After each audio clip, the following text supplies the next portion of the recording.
My name is Daniel Brooks, 33 years old, and the quiet middle hinge in a door that never seemed to swing my way. In our town, the Brooks name sits on the side of every delivery truck and hangs in stamped steel over the river like an iron signature. People like to say my mother built that bridge with her bare hands after my father died. Grief poured into molten metal and cooled into profit. They aren't far off.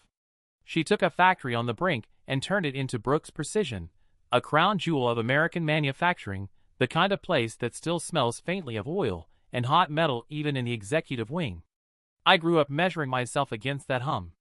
When I was small, she'd take me to the plant on Saturday mornings and let me stand on a milk crate to watch the presses bite down. The machines moved with a certainty I envied.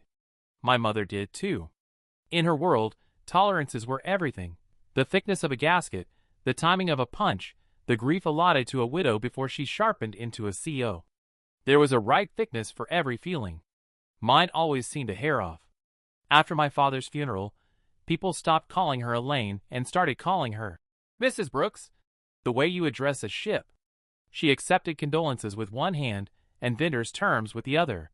She never remarried. She didn't need to. The company was spouse enough, demanding, possessive, and reliably there at 3 in the morning when the numbers wouldn't reconcile. I wasn't the disappointment. That would imply I'd been considered for something and fallen short. I was the reliable middle gear, useful but unglorified. Julia, my older sister, shadowed our mother through mergers and plant expansions like a diamond-tipped stylus, inscribing her name into board minutes.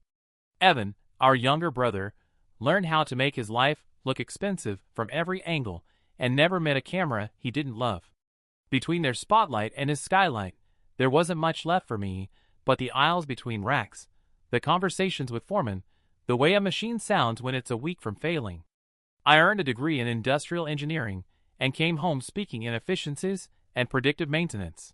My mother listened the way you humor a child describing a fort. Good thinking, she'd say, already signing something more important. Later, she'd remind me that leadership isn't a proposal, it's a verdict. The jury, in our family, had returned long ago. Julia was the heir by deliberation and echo. I was a dependable footnote. People assume sons hunger for their father's approval. Maybe that's easier.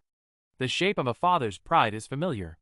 A mother's pride, when she's had to become steel to survive, is something else, rarer, colder, traded like currency in rooms where you earn it once and then guard it like oxygen. I wanted that smile of hers, the one that made suppliers blink first. I wanted it and stopped admitting it. Brooks' Precision kept growing. So did the distance between the office with the river view and the desk where I sat with maintenance reports. On paper, I was integral. In practice, I was invisible in a way only family can manage. I told myself it was fine. Machines don't sulk, they run. I learned to do the same, quietly cataloging the places where this empire shone and the hairline fractures that everyone else was too dazzled to see. Julia learned to walk in heels on the catwalk above line 3, the one with the safety grating that sings when you cross it. She was 12 and already wearing our mother's posture like a borrowed crown, chin up, eyes taking inventory. The foreman called her Miss Brooks with a respect that was part prediction, part surrender.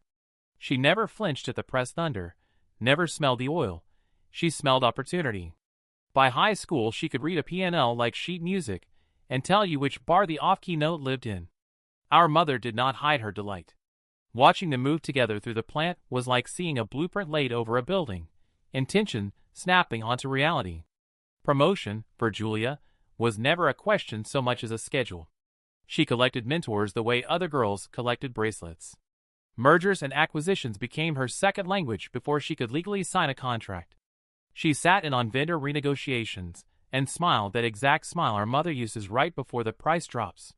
When she laughed, men who had outlasted 3 recessions laughed too, hoping proximity might be a form of tenure. I caught her sometimes tracing a finger along the brass plaque outside the boardroom, measuring where her name would fit. It wasn't vanity. It was calibration. Evan arrived in the world with better lighting.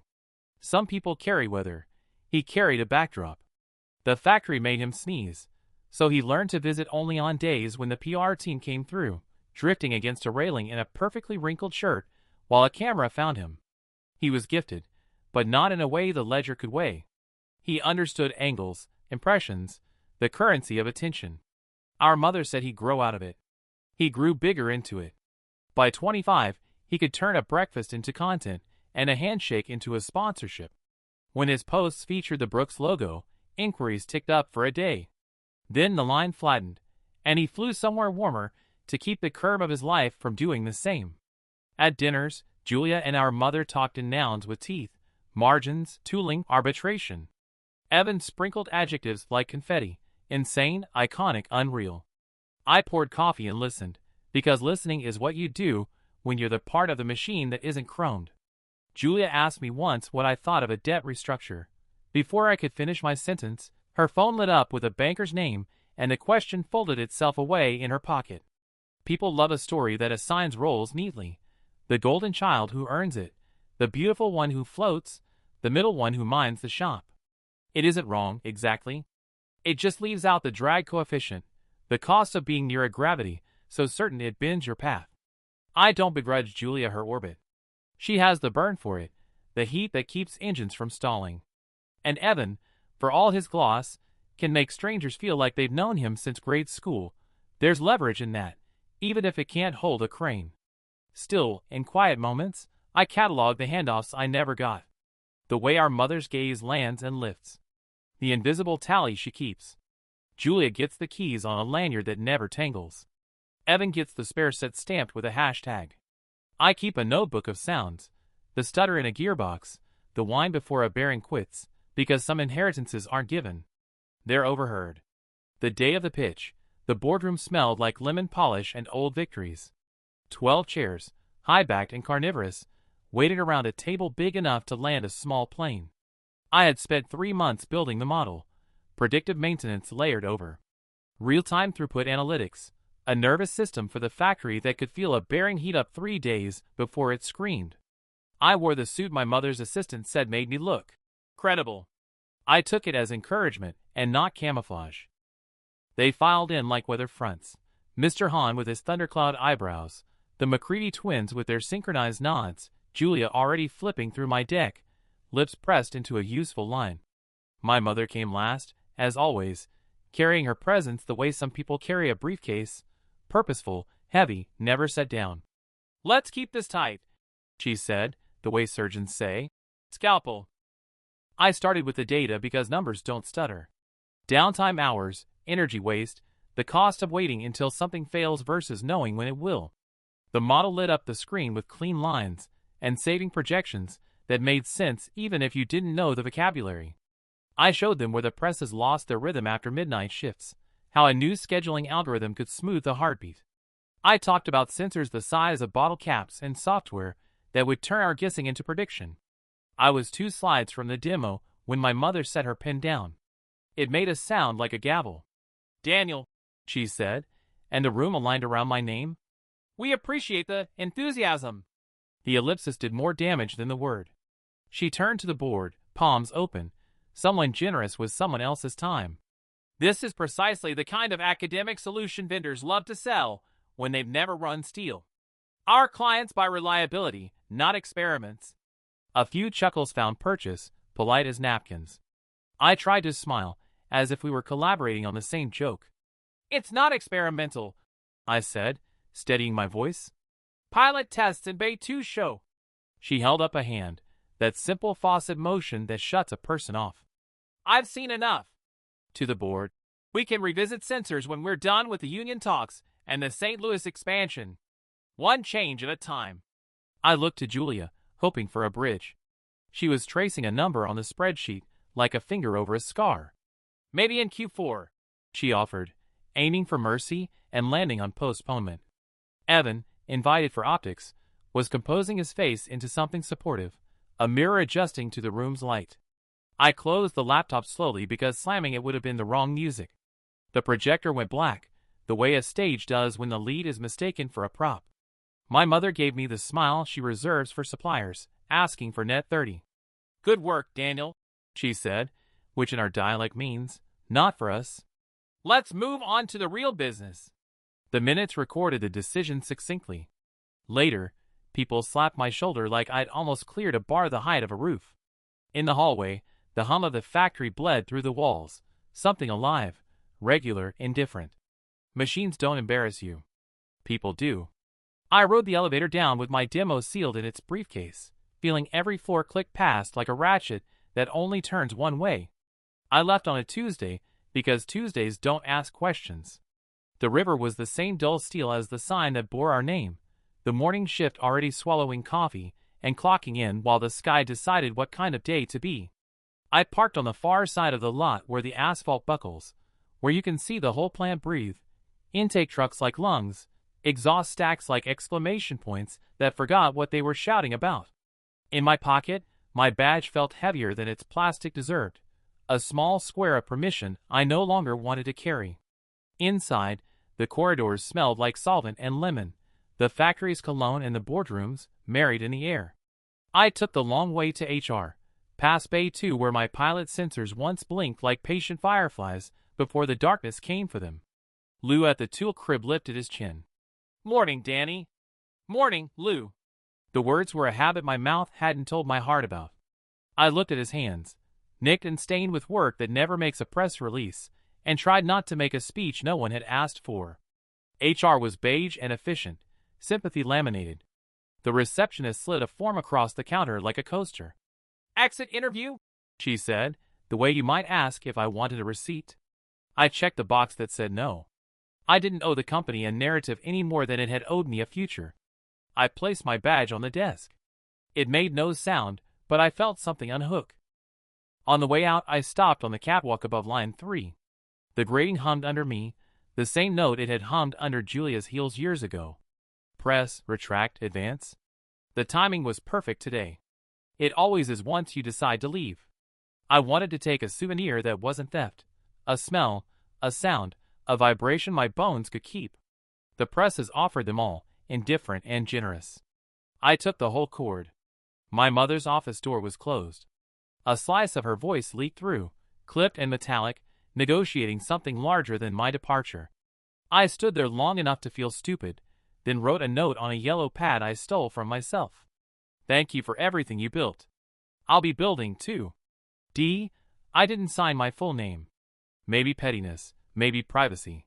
Maybe I wanted to see if she'd recognize the handwriting without the sun attached. The apartment took 30 minutes to empty because it had never been full. A suitcase, a toolbox, the notebook where I kept the sounds of failing machines. I left the framed degree on the wall because the nail fitted better than my future did. Evan texted a link to a rooftop party that night, a spray of fireworks frozen on the thumbnail, no caption. Julia sent a calendar invitation for the quarterly ops review next week, with a question mark. I declined both. At the bus station the air tasted like diesel and decisions. I bought a one-way ticket west with money saved in a jar labeled vacation, because naming things incorrectly is sometimes a plan. When the coach pulled in, its brakes sighed, like an old man giving up on an argument. I took a window seat and watched the factory fall behind, the sign shrink until it was a comma in a sentence I wasn't going to finish. I didn't pray. I counted. Miles, dollars, ideas. I counted the ways you could turn not being chosen into a tool. The vow wasn't dramatic, not even verbal. It settled into me quiet and exact, a tolerance I could hold the rest of my life. I would succeed where no one was watching, so that one day they'd have to. Machines don't need witnesses to be true. Neither did I. The first thing I bought in the new city was a hardware store named Tag. The kind you slide paper into and pin above your heart as if identity were a shift you could clock in for. I wrote, David, in block letters because curves felt indulgent, and Stone underneath because it sounded like something you could build on, and also something no one looks twice at. Daniel Brooks carried history like an uncashed check. David Stone could pay cash and keep walking. I rented a studio that had once been a storage closet behind a bakery. In the mornings, the walls breathed cinnamon and yeast, and by afternoon, they cooled into concrete and quiet. I set a folding table by the single window and made an office out of air and resolve. My toolbox went under the bed. My notebook lived on the table, open to a page of strange music, belt slap, bearing wine, motor sag. A metronome for starting over. Work came the way water comes when you loosen the right valve. I answered ads that didn't care about last names, graveyard maintenance at a plastics plant, a retrofit job for a municipal pump station, a temp contract no one wanted because the line never slept and the pay pretended it did. I took them all. I learned the layout of every city by its service entrances. On site, I was quiet and competent and unremarkable. The supervisors liked that. They didn't want a story. They wanted uptime. I stopped correcting people when they called me Dave. Dave owns a toolbox, not a lineage. Dave can eat his sandwich on an overturned crate and memorize the way a machine falters before the lights flicker. I saved cash in envelopes labeled after the things I didn't yet possess: office, pilot, sensor kit, lawyer. I lived on coffee and the stubborn idea that a person could be born twice, if the second time he did the naming himself. At night I built code that listened to cheap sensors like they were stethoscopes. A dashboard so clean a foreman could read it with grease under his nails. Algorithms that learned in the background without making a show of it. I rented server space by the month the way some people rent tuxedos. I called the company Stonework in my filings because I couldn't resist the small joke. The logo was a rectangle and my phone number. When salesmen found me, they tried to sell the dream of scale. I wasn't dreaming. I was calibrating. One plant, then two. A pilot at a bakery's packaging line where motors died on Thursdays because the operator favored that day for shortcuts. A municipal contract that didn't pay on time but introduced me to a city engineer who introduced me to a friend at a bottling facility with a problem that sounded like an echo of Bay 2 back home. I kept my voice level when the past thumped in my ribs. Sometimes I caught myself rehearsing the story I would not tell, the name I was not using, the boardroom that had gone silent like a machine whose breaker you pulled. Then I'd close the window on it and return to the work. Anonymity, I discovered, is a generous foreman. It lets you make mistakes in small rooms and correct them before anyone knows what you were trying to build. The first check with more zeros than my apartment had outlets cleared on a Tuesday. I didn't celebrate. I bought a second folding table and a better chair. I ordered a box of sensors, 50 at a discount, and sat on the floor cataloging their tiny hearts. David Stone had clients who signed forms without asking where he came from. Daniel Brooks watched from the other side of the glass and learned to be quiet. Some inheritances you slip off, like a ring that never quite fit. Some names you put on like safety glasses. I wore mine until the edges seated and the world came into focus. The wind didn't arrive with trumpets. It showed up as a spreadsheet that refused to be ordinary. A regional distributor had hired me to quiet their chaos. 6 warehouses, a fleet that kept missing its own shadow, orders that wandered through the system like tourists without a map. They'd burned through consultants, who left behind flowcharts and invoices. I asked for raw data and a stool near the loading dock. For 3 weeks, I lived on coffee and fluorescent light. I watched pallets drift into the wrong lanes, forklifts break too late because the pick lists were printed too early, drivers idle while the system insisted they were already gone. The software they used reported history like a historian in love with himself. It had no sense of tomorrow. I built a nerve ending for the operation, a way for scanners and GPS pings and door sensors to talk to each other without waiting for a manager to play interpreter. At night the bakery walls in my apartment swelled with warm breath, and I coded with the window open, letting the city's noise mix with the hum of my borrowed server. I bolted my old plant heartbeat to a logistic skeleton, predictive maintenance logic repurposed for trucks and aisles. The platform learned the shape of the day. When a dock got congested at 2 p.m., which pickers shaved 30 seconds per item, but lost 5 minutes every hour looking for labels that never printed, which driver's route looked clean on paper but tangled in reality because a school zone bled into rush hour like a slow leak. I called the prototype Atlas because it carried more than it should. The dashboard was less art than instrument panel, numbers and dials that meant something even to the men whose hands were too cracked for gestures. We rolled it out on a Monday, because failure is honest on Mondays. By Wednesday, detention fees had dipped. By Friday, a warehouse manager who treated me like a vending machine that sometimes delivered said, without theatrics, "It's different." The first miracle was small. A truck left on time that had never left on time. The second stacked on it. 3 fewer miles per route, then 7. Atlas started guessing correctly. If door 4 jammed, reroute to 6 and trigger a pick wave 2 minutes early to keep the belt fed. The system wasn't brilliant. It was attentive. Machines don't need flattery. They need listening. The irony wasn't lost on me. The brain I tried to graft onto our factory back home now pulsed under a different roof, moving boxes instead of dies, but beating the same rhythm I'd promised them years ago. I pictured my mother's hand, palm up to silence, then turned back to the graft that was climbing at the right angle, and let the memory pass, like a truck I didn't need to flag down. When the savings report landed, fuel down 9%, on-time performance up 12%, customer complaints halved, the distributor CFO asked if we could scale to the remaining facilities. I said yes because the work was done, and because I needed the revenue to be louder than nostalgia. The check cleared with enough zeros to convert envelopes into accounts and Stonework into a company with employees who didn't have to sit on folding chairs. I bought them real desks and a coffee machine that didn't groan. We moved into an office with windows on purpose. Atlas got a version number, and then another. The phone started ringing with problems I wanted: messy, physical, solvable. Somewhere in a different city, a boardroom's projector went dark long ago. Mine glowed over a map that learned in real time, and the hum in my chest finally matched the one on the screen. Growth, once it has a taste for itself, becomes a careful hunger. By the time Stonework held stakes in 3 suppliers, a distributor, and a maintenance firm that billed Brooks monthly, I could feel the pulse of their operation without stepping inside the plant. If Julia tugged on a contract, I saw the ripple in my numbers. If a press in Bay 3 ate more fasteners than normal, our reorder flagged me from 600 miles away. Control is a blunt word. I preferred feel. I was building a hand that could close when it needed to, and open if the future asked nicely. We called it the Harbor Proposal because harbors are built for weather you don't announce. 40 pages, plain type, no swagger. An offer to wire in our software, modernize their maintenance, rework supplier terms we already control from the shadows, and keep the Brooks name on the building like a flag no one had to lower. It came from a boutique advisory firm 3 layers removed from me, the kind that wears good suits and never leaves fingerprints. My name didn't appear. Stonework lived behind an LLC with a vowel soup title that could have been a dentist.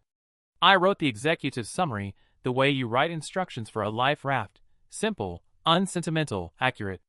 We laid out the rot without dramatics, downtime that bred in dark corners, cash frozen in inventory like winter inside a pipe, customers whose patience had a date. Then the cure, priced fairly, staged gently, with an earnout generous enough to taste like respect. We even built in a ceremonial role for the current leadership. Chairman Emeritus, oaths sworn to the past, while the future quietly rearranged the furniture. It landed on a Tuesday, because Tuesdays don't wake the neighbors. The banker sent me a timestamp and a terse delivered. I waited the way you wait for a kettle in a quiet kitchen, hearing every other sound in the house, because you've assigned them meaning they don't possess. 2 days went by. We heard nothing.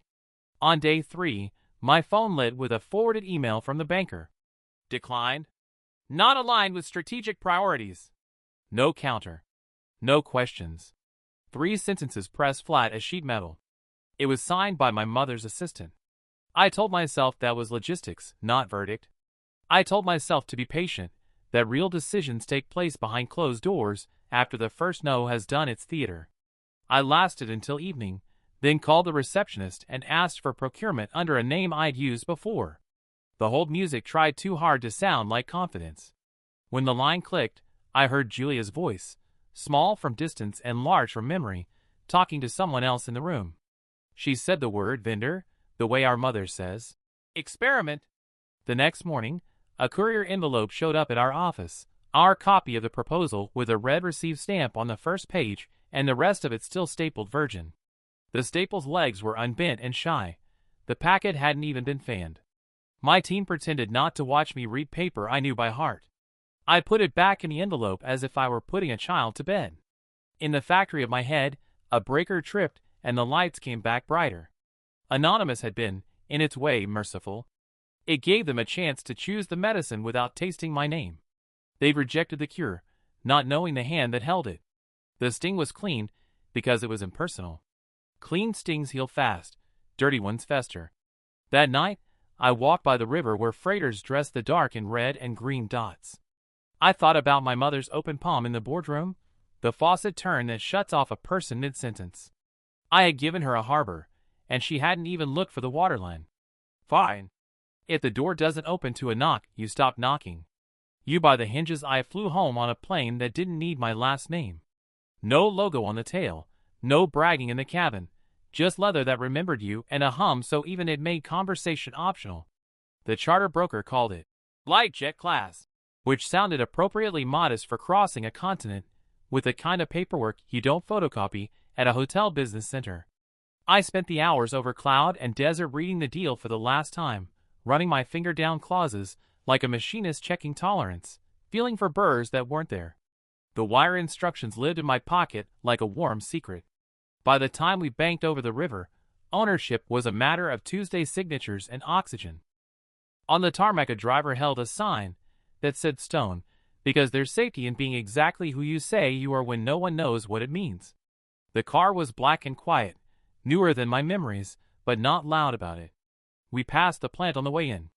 From the highway, the building looked smaller, the way a childhood house does when you're tall enough to touch the doorframe with your palm.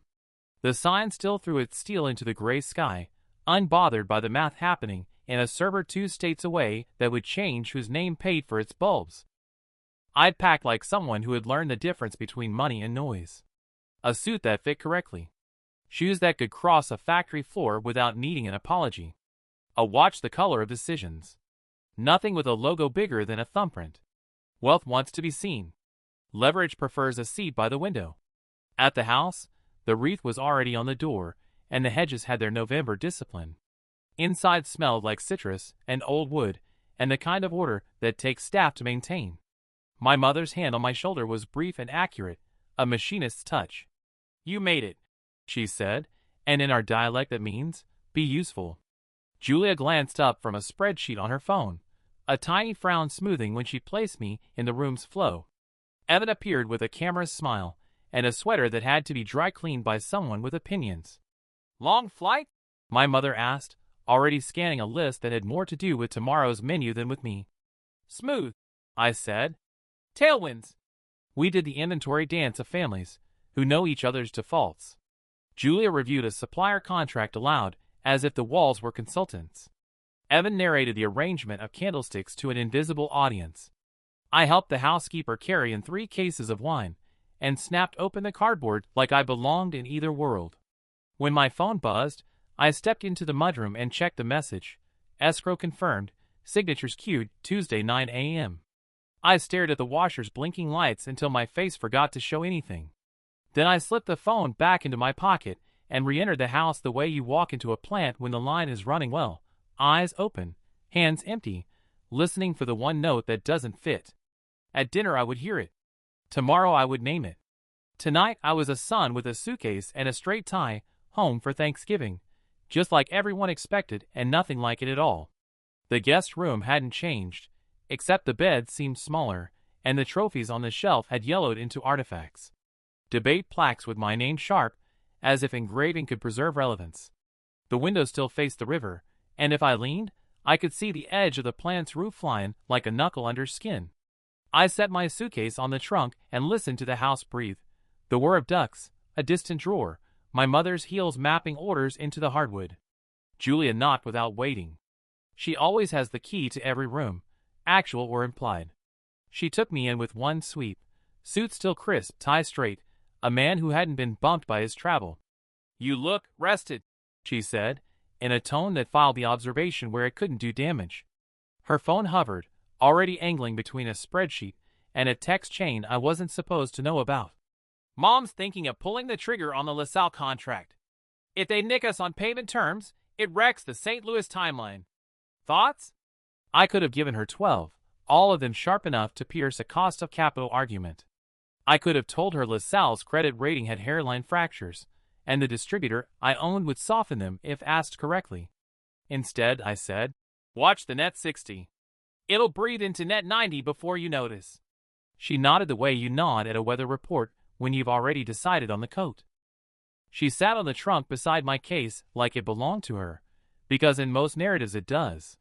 "You still consulting for that Logistics thing? The pause was a microscope slide, the word held up for inspection. Stonework, I said. She smiled mildly. Right. Still small?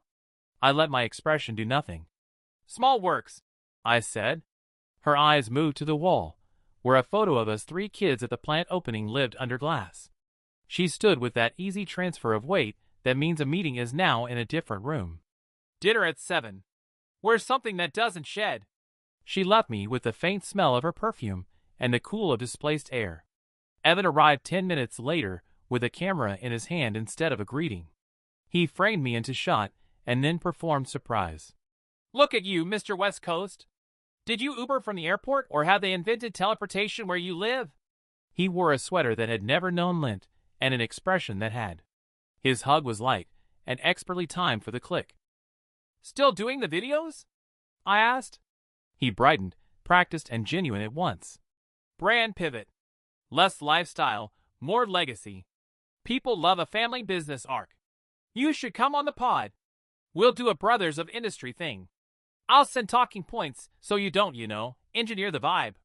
He glanced at my watch like it was an appointment he had to attend later. You staying long? Before I could answer, he added, Mom needs me to MC tomorrow's gratitude thing. You know how she gets. The dismissal came wrapped in inclusion. He had a talent for that. I told him I'd be around. He winked, already walking. Good. Bring your mysterious, minimalist energy. When the door closed, the room returned to its old dimensions. I sat on the edge of the bed and let the house's familiar noises sort themselves into categories. Julia still measured respect in deliverables. Evan still measured reality in engagement. Both of them saw me as useful in the way a level is useful, handy to have around, stored in a drawer you rarely open. They weren't wrong enough to argue with. They just weren't right. Downstairs, crystal touched crystal, and the silver made a careful, expensive sound. I washed my hands in the bathroom that knew my face from every stage it has worn, and the mirror gave me the same question it always gives. What, exactly, are you here to fix? I straightened my tie. Underestimation has a half-life, but it's also a power source if you wire it correctly. I smiled until it looked unintentional and went to dinner. Thanksgiving in our house is theater with better cutlery. The table was set like a contract. Crystal clauses, silver stipulations, candles burning down the timeline. The turkey gleamed under the chandelier as if it had been polished, and the centerpiece looked like it came with its own non-disclosure. Staff drifted the way good stagehands do, invisible until you need them. We did the ritual inventory of gratitude. Evan went first, because he knows where the camera is even when there isn't one. He thanked community and partnerships and a shoe brand by name. Julia followed with numbers that behave, market headwinds, a supplier she'd bent into a friend. When it was my turn, I said I was grateful for work that listens. It sounded small in that room, which was fine. Small is often accurate. My mother set down her wineglass, and the air calibrated. She didn't stand. She never needs to. Authority is a posture you're born into once and learn to use every day after. I have an announcement, she said. The room changed angles around her voice.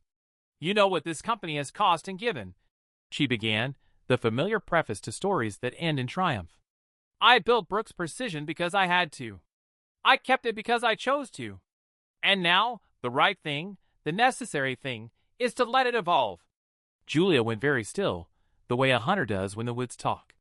Evan checked no phone and somehow still checked a phone. I'm selling, my mother said. No adornment. We close next week. The silver trembled a fraction and then remembered itself. Julia found her voice first. To whom? On what terms? The questions were triage. Evan's smile slipped from public to private confusion. Selling as in gone? Selling as in a clean transaction with an excellent buyer, she said, and there it was, the decision already made, the door already shut. It protects the employees, strengthens the lines, keeps the name on the building for now. She looked down the table to make sure we heard the grace in that last part. For now. And us? Evan said, soft in the place where he keeps his reflection. What about the family? My mother folded her napkin precisely, then unfolded it again. Your father left me a company, not a trust. I used it to build a life for you. I am not bequeathing a dividend of inertia. There will be no inheritance from this sale."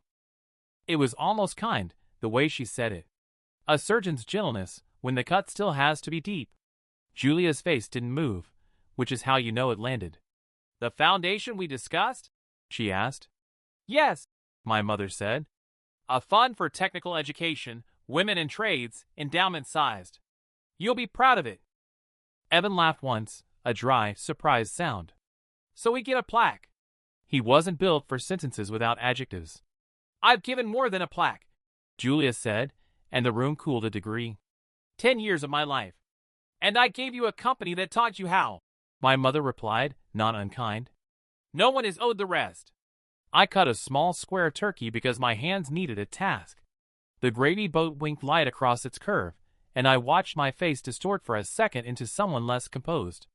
Around us, plates continued arriving with their careful choreography. From the kitchen, a timer chimed and was silenced. The house, trained to endure storms, did its job. "Change asks for clarity," my mother said. "I am being clear." Forks found ceramic. Wine found throats. Somewhere in the distance the river dragged its iron color toward the sea. I held my breath just long enough to feel the world tip, then let it out as if nothing had moved at all. The room had that post-announcement quiet, the kind that holds its breath to see what shape the dust will take. My mother lifted her glass, tasted, set it down with the precision of a machinist seating a bearing. Julia's eyes ran calculations I couldn't see. Evan tried to smile like the cameras were still on, and found his mouth didn't know how. I put my fork down. It sounded louder than the knife against Crystal had a minute ago.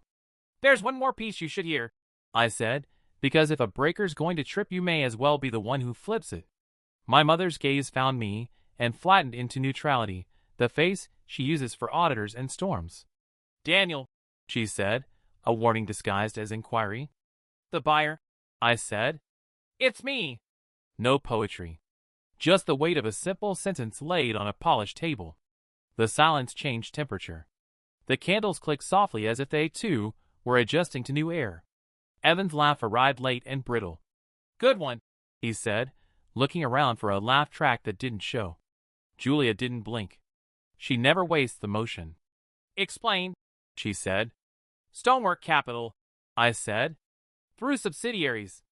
We've already acquired 3 of your suppliers and a distributor. Atlas runs half your logistics without wearing a name tag you recognize. The proposal you declined last spring came from us. This is the same plan, without the courtesy." My mother's hand flattened her napkin, smoothing a crease that wasn't there.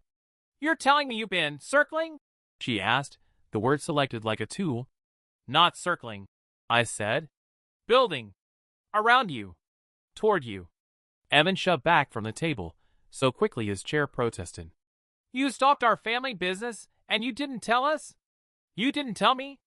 The last part came out wounded, a boy finding out the mirror doesn't love him back. "I sent you an anonymous offer meant to keep the name and the faces," I said, keeping my voice level. "It wasn't read." Julia's lips tightened by a millimeter, the only admission she'll ever make in public. "Walk me through control," she said, already living in the new math despite herself. "Board debt covenants. Escrow funded. Board approval contingent on signatures Tuesday at 9. Employees protected. You and Mom offered roles that won't break the machine." I looked at my mother. "Chairman Emerita, if you want it. No levers. A room with a view. That isn't a role," she said. "It's a museum." Her voice didn't rise, but the table felt it. "You come into my house, using my holiday, and declare you've purchased what I bled for? I came to tell you before the press release does," I said, "and to give you a chance to choose how you'll stand in it." Evan pointed at me like he was tagging me in a photo. "This is betrayal." Julia cut him off without looking. "It's strategy," she said, then to me colder. "And you should have had the courage to put your name on the first offer." "I did," I said. "You just didn't know it yet." My mother rose then, not abruptly, deliberately, the way the plant powers down for maintenance. "You always wanted my smile," she said, something like sorrow threaded through steel. "Not like this." "I wanted to be useful," I said. "This is what useful looks like when you lock the doors." For a long breath, we were four people suspended between a past that felt permanent and a future already printed. Somewhere a timer in the kitchen sang and was silenced. Outside, the river kept dragging itself forward, untroubled by our ownership of anything. My mother sat back down without speaking. Julia reached for her phone, then stopped. Evan stared at me like a lens he didn't know how to focus. The candles burned an inch lower. The announcement had been made twice. The feast cooled. We picked up our utensils because hands need somewhere to go when a life changes. He found me in the hallway by the study, where the old portraits practiced their disappointed looks. The house had thinned out. Staff vanished to the kitchen, Julia to a phone call that would not be logged as such, our mother into a silence that had its own furniture. Evan came in hot, the way a car does when the brakes are mostly faith. He shut the door behind him with a push that made the hinges announce themselves. "You?" he said, as if the pronoun were a charge. "You did this to us. To me. You slither in with your little shell companies and steal the ground and call it strategy. Do you have any idea what this does to my brand partnerships? To the story I've been telling about us?" There he was, the gravitational center of his universe. I let it pass. "Sit," I said. He didn't. He paced, the soles of his shoes whispering wealth to the rug. "You're jealous," he said, finding a familiar shelf for his anger. "Always have been. You couldn't stand that I made something without grease under my nails. So you torpedo the whole thing and call it noble." I set my phone on the desk and slid it toward him like a tool. "This isn't about indie," I said. "It's about arithmetic." The screen showed a spreadsheet that would look like a foreign language to his followers, and like a confession to anyone who understands cash. "Vendor accounts," I said. 3 of them. "Shells. All incorporated in states that enjoy the dark. Invoices for consulting and brand integration that never occurred. The money routes to an LLC whose articles list a manager named E. Carter. That would be you." He laughed too quickly. "Everyone does pass-throughs. Taxes exist." He leaned in to perform nonchalance and saw the second tab. IP logs. Login times. The private Wi-Fi name of his loft showing up like a signature. I watched the moment land on him, a bird mistaking glass for sky. He straightened. "You hacked me. I audited the company we're buying," I said. "The network logs are ours to read. This is theft, Evan. 300,000 over 18 months, in amount small enough to look like dust until you sweep the floor." His mouth made a shape that wasn't a word. Then he found one. "I was owed," he said, softer, angrier. "Do you know how much visibility I brought? How many eyeballs? Mom doesn't even consider that revenue. Julia treats it like glitter. I covered client dinners when accounting misplaced my reimbursements. You don't fix a broken invoice system by creating a siphon," I said. "You come to me. You come to her. You don't build fake vendors named after street signs near your apartment." Color rose under his tan like rust waking up. "What are you going to do, big brother? Call the cops? Ruin the family brand?" He tried to make it sound like a dare, and it landed like a plea. "I'm going to give you a choice," I said. "Repay it. Quietly. Sign a separation agreement. Take 6 months. Get help if gambling's what I think it is. After that, if you want a place, you earn one where the numbers equal the adjectives." He stared at the phone, which had the indecency to glow. "You'd bury me." "I'm trying not to," I said. "Don't hand me the shovel." For a long moment, only the old clock spoke. Evan's shoulders folded a degree, and the performance drained out of him, leaving a person I hadn't met often. "I can pay back half," he said. "Soon." "All," I said. "Overtime is fine. But all." He nodded once, a jerky, almost adolescent motion. "You always thought machines were more honest than people," he said, a last flicker of defiance. "They are," I said. "But people can learn." He opened the door and left before I could tell him that was an invitation, not a verdict. The hinge didn't complain this time. She waited until the house exhaled. After Evan's door clicked and our mother's study went quiet, Julia knocked once and let herself in, carrying a legal pad like a flag of truce. She took the chair by the window where you can see the river and half the plant roof, and angled it so the streetlight cut her face into strategy and shadow. Anger's for people without options, she said, as if to herself. I prefer options. She set the pad on her knee and uncapped a pin. Congratulations would be performative, so let's not. You bought the machine. Now you need someone who knows which bolts shear under political torque. I poured water because it's hard to talk and drink at the same time. Go on. I'm not here for a plaque. The pen tapped once, a metronome.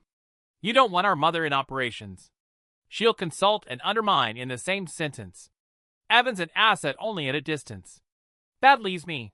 I know the vendor personalities, the union currents, which foremen have long memories, and which ones will follow a better forecast if you give them ownership on paper. She glanced at the legal pad. And I can read your Atlas dashboards without a translator. You're offering what, precisely? A contained battlefield with a measurable victory. The smile was small. I recognized it from rooms where numbers change hands. Give me the enterprise division. Legacy lines. I'll hit your KPI stack, downtime, on-time delivery, working capital unglued from inventory. I want authority commensurate with outcomes, not slogans. Title is negotiable, compensation not insultingly so, and a lane wide enough to matter. You had that lane, I said. You were running in it when the wall moved. The wall moved because you pushed it, she said without heat. Respect. She leaned forward. But your map is clean. The city isn't. You'll need someone who can walk through a plant at midnight and get a maintenance team to change a habit they've had for 15 years without filing a grievance about dignity. You don't bribe that with stock. You earn it with fluency. Terms, I said. She was ready. 18 months. A bonus ladder tied to real numbers. 3 hires of my choosing. No public second-guessing. If I miss, I resign without noise. If I hit, we revisit equity. Equity isn't a souvenir, I said. It's a promise to the future, she replied. You taught me that tonight whether you meant to or not. We sat in the soft machinery of the house, pipes ticking as they cooled, the old clock correcting itself in tiny clicks. I tried to picture Julia outside the gravity of our mother's approval, and found an outline that looked sharper than I expected. She had always wanted a helm. Maybe what she wanted was water that pushed back. You'll report to the integration COO, I said finally. You'll own the metrics you just named. Your authority stops at the edge of the numbers and starts again where you earn it. No side channels to mom. No speeches in rooms I'm not in. She considered the constraints like a locksmith facing a new lock. Deal, she said. No flinch, no drama. Just that. One more thing, I added. You sign a disclosure. Every off-book handshake dies in daylight. That's not disclosure, she said, almost smiling. That's culture. She stood, smoothed her skirt, capped her pen with the satisfaction of a box checked. At the doorway she paused. You were always better at machines, she said. Turns out you learn people, too. Only enough to know they break in quieter ways, I said. She nodded, not unkind. Then let's build something that doesn't. And she was gone, leaving the river and the roofline and a draft that felt, for the first time tonight, like weather I could work in. She called me to the study the way you'd call a machine offline, quietly, decisively, with the confidence that everything else could keep running without it for a while. The room smelled like old leather and scotch, the river pressing its iron hush against the windows. She didn't sit behind the desk. She stood at the mantel, a general without the map, one hand on the cool marble as if temperature were a fact she could still control. I raised you to be useful, she said, not turning. I did not expect you to be invisible while you learned how. I wasn't invisible, I said. You just weren't looking where I stood. She faced me then, the years arranged neatly on her features, like medals no one sees up close. You want an apology? This is the closest you'll get. I underestimated you. I mistook silence for absence and competence for compliance. That's on me. The words were clean, no garnish. And now you've crossed a line. Which one? I asked, because lines in this family reproduce like filings around a magnet. The one where family business becomes business against family, she said. You made me a spectator in my own house. You purchased the hallway we're standing in, And you did it in a way that teaches everyone watching what power looks like when it doesn't need to ask. I sent you a hand before I closed a fist. You sent me a courier envelope, she said. I didn't open it. That's my failure. But the closing hand is yours. She poured 2 fingers of scotch and let mine sit untouched on the desk between us. You think I don't recognize the move?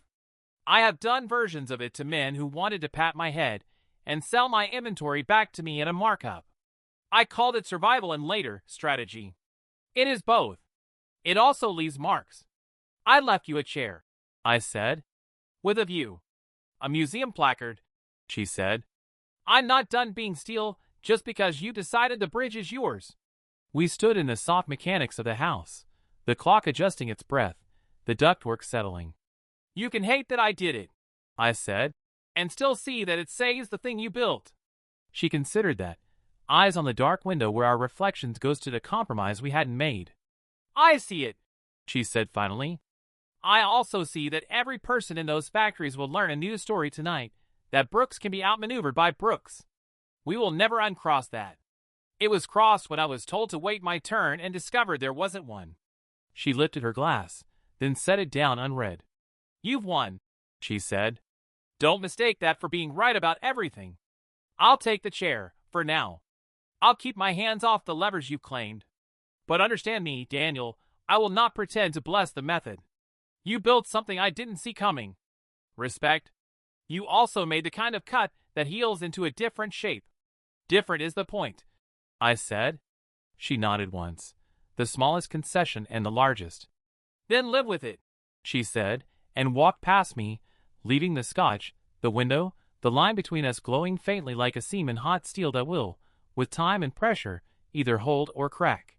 We met in her office at dawn, the river still the color of unmade decisions. The building woke in increments, security lights clicking off, heat nursing the radiators, a vending machine clearing its throat 2 floors down. She was already there, jacket on, hair set to battle, the blinds half open to make the room look like it had ribs. The desk between us had seen 1,000 contracts survive their signatures. It would survive this. I'll have the truth without choreography, she said. What becomes of my house? Your name stays on the building through transition, I said. 12 months minimum, longer if the market reads the change as steadiness instead of surrender. Employees keep their jobs. Redundancies happen only at the top and only where the org chart lies. You're calling me a redundancy. I'm calling you a story we still need, I said. Chairman Emerita. An office. A calendar with mentoring, client stewardship, 3 monthly touch points with integration. No operating authority. Theater, she said. Architecture, I said. We're load-bearing each other differently. She slid a folder across the desk. My terms? Legacy contract protections for the apprenticeship program. A veto on selling the river plant in the first 2 years. Non-interference cuts both ways. No public correction of my presence when I am ceremonial but useful. Apprenticeship stay, I said. The plant stands unless the river decides otherwise. And you won't speak operationally from the museum chair. She read my face like a ledger. Julia? Enterprise division, I said. Measured by downtime, delivery, working capital. A lane with walls she can see and move if she earns it. She'll push, my mother said. She was raised to. So was steel, I said. It remembers the mold. It doesn't worship it. A thin smile broke and repaired itself. Evan? Separation, repayment schedule under NDA. If he wants back in, he works where numbers aren't adjectives. She looked out at the river, where a tugboat hauled a barge like a thought dragging a conclusion. You'll be loved for the wrong reasons, she said, and hated for the right ones. I know, I said. Both spend, neither pays. She poured coffee into 2 porcelain cups that had survived more than we had. The ritual steadied the table. On Tuesdays your father used to ask me if I was sure, she said, handing me one. I always was. That's how we kept moving. Are you? Yes, I said. Not because it feels good. Because the tolerances insist. We worked line by line, swapping red marks like surgeons comparing scars. Severance for the executives, who had confused tenure with ownership. A promise to speak with one voice in public and to argue in rooms with thick doors. A line about the foundation, enlarged and endowed, to make certain the cut became a graft. When we reached signatures, she held a pen like it was an old weapon that had learned peace. "You'll discover there's nothing ceremonial about being watched," she said. "People read the way you stand." "Then stand with me," I said. She signed her name with the same pressure she used to steady a plant at midnight. I countersigned, and the paper cooled between us. Outside, the river took the light and decided on a color. Inside, we rehearsed a new posture. 2 figures, one with the levers, one with a legend, both holding the weight from different ends so the bridge wouldn't sag. 6 months is enough time for a new rhythm to forget it was ever new. The sign out front reads Brooks, Stone Industries now, a hyphen like a welded seam, ground smooth and painted to match. The river reflects it without commentary. Inside, Atlas sits in a glassed-in room that used to house a filing system no one trusted. Foremen wander in on their breaks and watch the dashboards the way farmers watch weather. Downtime is down 31%. On-time delivery has learned to be literal. Working capital no longer freezes in rows of boxes that look like certainty and spin like fear. We didn't swap out the soul. We tuned it. Sensors on presses and conveyors whisper their numbers into the same ear, and the system makes small decisions before humans need to make large apologies. The midnight shift runs clean now. The old wine in Bay 3 has been tuned out of the room. You can hear a different kind of quiet when you stand on the catwalk above line 3, the hush of a machine that trusts itself. My mother comes in 3 mornings a week, the office with the view arranged like a command post disguised as a museum. Chairman Emerita looks good on her in the way certain uniforms fit better after you stop needing them to make you taller. She mentors new supervisors, signs letters for the foundation, tells a foreman's daughter where to apply for a scholarship, and then remembers to ask if her mother likes the new daycare hours. She does not touch the levers. She does not need to. People still stand straighter when she enters a room. They just look to me when they want permission to start. Julia wears authority like it's finally tailored. Enterprise division is her arena. Legacy lines that learn new tricks without forgetting the old ones. She killed 3 zombie SKUs, revived 2 with a redesign you can measure in fewer returns, and turned an ornery vendor into a partner by giving him a line of sight into our forecasts he'd never had. We tied her bonus to reality, and she ran directly at it. We argue once a week behind a door that knows the sound of siblings who learn numbers in the same house. She does not route around me to our mother anymore. That was part of the deal and quickly became habit. Evan signed the repayment schedule with a hand that shook and then steadied. He took 6 months away from the spotlight and showed up last week wearing a badge that says contract coordinator like it's a dare. He sits with procurement and learns what a 3-way match is. He hasn't asked for a camera. He thanks accounts payable when a wire lands. Some afternoons, I catch him staring at the river like it might hand him a different angle.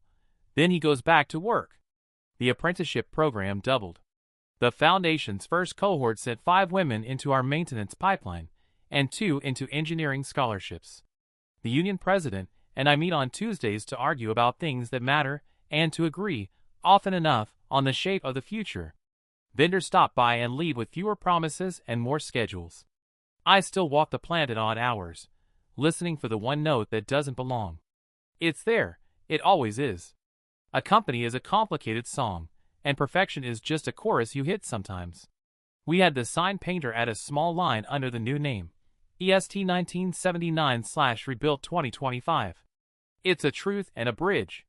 On good days, when the light hits the steel right and the loading docks exhale on time, I stand with my mother by the window, and we don't say much. She tilts her head toward the hum. I nod. The machine runs, the people learn, the future pays cash. Thanksgiving is next week again. We'll set the table without theater and eat with the doors open, because for the first time in a long time, the house doesn't need proof that it can breathe. We ate at the kitchen table this time. No chandelier additions, no centerpiece engineered for symmetry, just a roast chicken that admitted it was a bird, potatoes the color of honesty, a pie cooling on the sill because the oven had done its part. The river sounded like itself through the open window. The house breathed in a way it hadn't when it was trying to be a stage. My mother brought out plates and didn't correct the placement of a single fork. She poured wine into tumblers, because the stemware was tired and because a glass is a glass. Julia arrived with a salad and a spreadsheet folded in her back pocket that stayed there. Evan came late with rolls he'd actually baked, surprised to discover that flour behaves like numbers if you respect the timing. We took our places without an usher. The chair at the head was just a chair. We went around, not because tradition required it, but because habit can be softened into something true. Evan said he was grateful for boring work that lands when you send it. He didn't perform the line, he wore it. Julia, eyes bright with the kind of fatigue that means you earned your day, thanked the night shift for catching a mispick before it became a recall and, with a glance at me, said she was grateful to be measured by real things. My mother said she was thankful the foundation had funded its first welding cohort, and that steel still remembers the mold that made it, even when the foundry changes hands. Then she looked at me and nodded once, the way you acknowledge a bridge that holds. When it was my turn, I started to say I was grateful for uptime and clean grass, and the way a plant sounds when it trusts itself. What came out instead was smaller and truer. I'm grateful, I said, for the second chances we gave each other, and for the ones we didn't deserve but took anyway. No one made a toast. We just ate while the dog, Evans, borrowed without permission, settled under the table like a promise to stay. After dishes, we walked to the plant. The security guard waved us in with a thermos salute. On the catwalk above line 3, the grating sang the old note, and the machines kept their rhythm. Julia leaned on the rail and pointed out a fix she'd convinced a skeptical foreman to try. My mother called him by name from memory and asked about his daughter's scholarship. Evan pressed his palms to the mesh and listened like he was trying to learn a new language. I thought about the boardroom and the pen that sounded like a gavel, about a bus station that smelled like diesel and choice, about a courier envelope that came back stapled shut. Owning the company had felt like a verdict the day the wire settled. 6 months later, winning looked different. It sounded like a midnight shift that didn't panic, like a supplier getting paid on 10 days, because trust has its own balance sheet, like my mother occupying a chair without levers and discovering it was still a place to stand. On the way home, the river threw back our faces and lost them again. We didn't rehearse apologies or rewrite history. We carried leftovers and a quiet that had weight and good temperature. In the kitchen, my mother put her hand on my shoulder and left it there a beat longer than instruction. I turned off the oven light, and the house exhaled. Tomorrow the line would run and the dashboards would glow and the world would ask us to prove it again. Tonight was proof enough.